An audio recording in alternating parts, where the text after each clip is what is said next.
May minor differences lang naman na napansin. Kailangan nyo muna itong unahin. So kapag magpapa-inspect kayo, huwag nyo tanggalin. Tinanggal ko kasi mahigpit, may libreng emission. So isa pa sa mga reminder mga boss,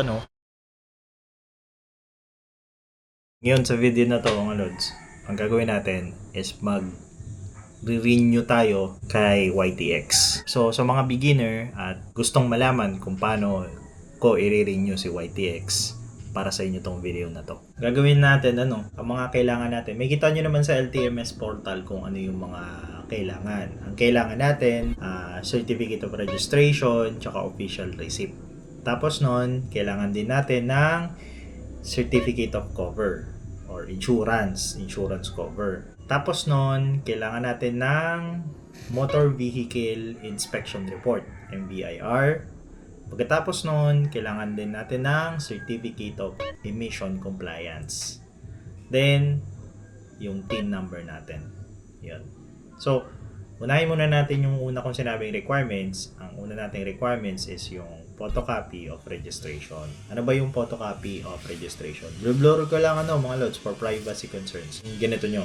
Yan, yung photocopy nyo yan. Kahit yung pinapotocopy nyo na ganito, i-photocopy nyo na lang. Dali nyo to, certificate of registration, photocopy nyo to 2 beses. 2 beses. Mamaya papaliwanag ko kung bakit. Tapos yung isa pa is itong blur ko lang ito yung nire-renew natin. Blur ko lang ulit. Ito yung certificate of registration natin. Ito yung nakuha natin originally na hindi natin nire-renew. Ito naman, yung official receipt natin, ayan, ito yung nakukuha natin sa LTO kapag kailangan natin i-register si motor every year. Yung isa iba, alam ko 3 years, every 3 years. Ganyan yung itsura niya. Pwede namang pa-photocopy nyo yung original. Or, hindi naman kailangan original to kasi may kita nyo naman to sa may kita nyo naman to online Tsaka, to kasi lang to, papel lang to. Hindi siya yung katulad neto, na certificate of registration na original paper talaga to. Ito, copy lang to talaga ni LTO. So, gawin natin itong dalawang to, certificate of registration tsaka official receipt ay natin, pa-photocopy natin. Ako dito may printer naman ako sa bahay kaya wala akong problema. Hindi ko na kailangan lumabas. So, ito na-print ko na. So, pinagsama ko na dito tigisa certificate of registration na may official receipt, then certificate of registration na may official receipt. Hindi ko lang pinapakita mga bossing. Pero, ayan, 4 yan. Kasi ito just in case lang naman to for MVIR or Motor Vehicle Inspection Report, MVIR Tapos ito naman yung sa Certificate of Compliance. Minsan kasi chine-check nila din, kinukuha nila yung mga ganito. At least, ready ka. So, ano yung sunod na step? Yung sunod natin na step, kailangan mo munang kumuha ng insurance. Basically, si PTL. Ganito ang diskarte. Kahit kailangan nyo muna itong unahin. Kasi kung magpapa-MVIR ka o Motor Vehicle Inspection Report, tsaka pang Certificate of Emission Compliance, kailangan mo ng insurance. Kasi o-operan ka niya ng insurance, baka mas mahal pa. So, bahala ka kung saan ka kukuha ng insurance na si PTL o kaya gusto mo comprehensive. Yung comprehensive, yun, medyo mahal yun. Nasa 1.7 plus, Pero pwede naman yung mga tig 300 lang. Bahala ka kung saan ako kukuha. Kung ako tatanungin nyo, kumukuha ako online sa Insure Shop. Kasi yun, madali lang, online lang. Tapos nakikita ko pa yung mga requirement, yung mga kung active ba o hindi. Online lahat, kung ano yung mga coverage. Kung lang naman, CTPL lang naman. Compulsory Third Party Liability Insurance. Pwede ko i-renew online lang din. Pwede ko bayaran online lang din. So, madali na kumuha.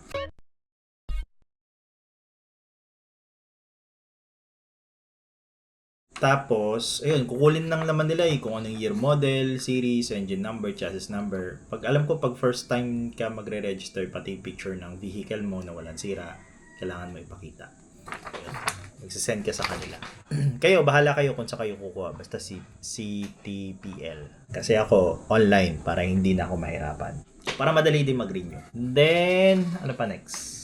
Pagkakuha nyo, saan tayo punta pagkatapos? Kailangan nyo nang pumunta ng Motor Vehicle Inspection Facility, MVIR. Paano ka makakahanap ng MBIR? Punta ka ng Google Maps, tapos type mo lang, tapos makikita mo doon yung nakapaligid sa'yo kung saan ang may malapit. Hanap mo na kayo ng insurance, then kung ano man yung requirement sa MBIR, may babayaran kayo dyan, siguro nasa 500, ganyan. Pag inoperan kayo ng insurance, sabihin nyo, MBIR lang kasi may insurance na kayo. Okay, pagkatapos nyo ng MBIR, punta na kayo ng Certificate of Emission Compliance. Yun ang kailangan natin.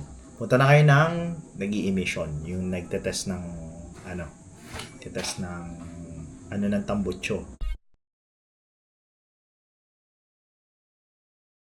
Pag inoferan din kayo ng insurance, sabihin nyo, meron na. Emission lang yung needed nyo. Tapos, may TIN naman na kayo, then punta na kayo ng LTO. O nga pala, for verification, dadalhin nyo to palagi. Itong Certificate of Registration. Kasi minsan, nangihingi sila ng original nito. Pero hindi naman hingi for verification lang. Original tong photocopy niya. Ganun lang yun.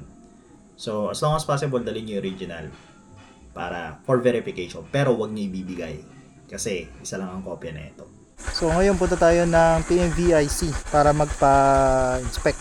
So, yun muna, tapos tsaka tayo emission. Pero alam ko dun sa pupuntahan natin may emission na din na kasama.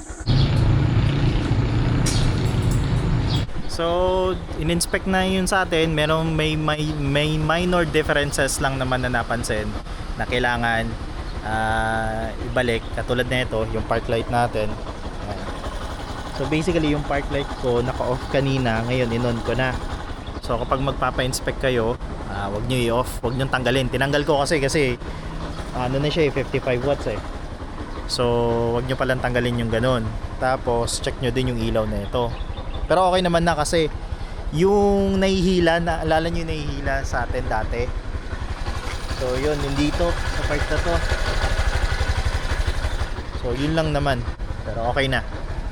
So reminder lang Tapos pagkatapos na ito, isasalang na. So yun lang naman yung reminder na napansin ng inspector. Tapos dire-diretso na tayo na ito. Eh na mga bossing, chine-check na yung si YTX ko, naririnig ko na. I-check na nila.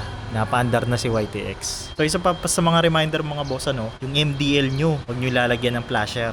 Yung pag bumibisina kayo, pumipitik din yung MDL. Ito na lang, ako hindi ako gumagamit nun kasi sapat na yung high and low. Kaya yung MDL ko lang on off.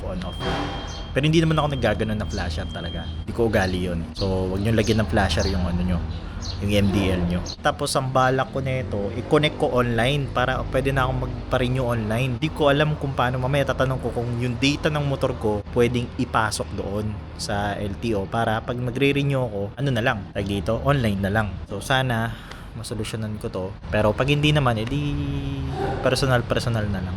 Pero sana nga, kasi kapag pipili ka ng motor vehicle, ako dun sa account ko, pag pipili ng motor vehicle, walang mapili. Hindi na ipasok yung data ng motor ko. Pero alam ko kasi magpi-PMVIC muna na digital, tapos para maipasok sa motor yung data, hopefully magawa. Pero pag hindi, okay lang naman. Anyway, balitaan ko kayo mamaya. So tapos na, yung data na lang. So tinanong ko si kuya yung nag-aano dito sa biyahero, parehas budget biyahero, PMVIC. Yan. Walang kinalaman yung PMVIC. So pupunta na lang tayo ng LTO para ipa-connect or para yung data nito online, yung motor vehicle mailagay. Anyway, yan. So yun, thank you. Thank you po. Sige. So yun, pasado lahat. Brake test. Doon lang nag-fail sa brake test. Mahina talaga yung brake ni YTX Gas. Ayan. Pasado din, headlight natin 55 watts, yung malakas. Ayan. Tapos yung sound level, ayan, yung sa may horn, pasado. Brake test lang talaga kasi nga medyo mahina. Alright, tara, let's go. Sunod na ito, may emission na to actually. Emission na. Next natin ay LTO.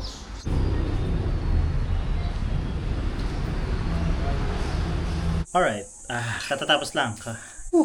So may binayaran ako na 285.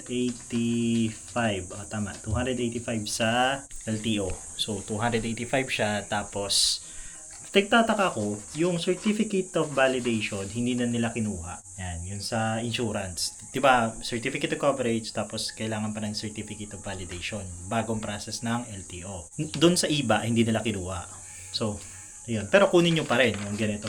Yung may logo ng, ng LTO, tsaka Land Transportation, Department of Transportation, DOT. Hindi nila kinuha for some reason. I don't know. Siguro sapat na sa kanila yung COC. So, bagong process kasi yung may certificate of validation. So, mas maganda, kunin nyo na rin, maghanap kayo ng provider na may insurance na, may insurance na may ganon, na nagre-release ng ganon. Para sigurado. Kasi, iba-iba eh.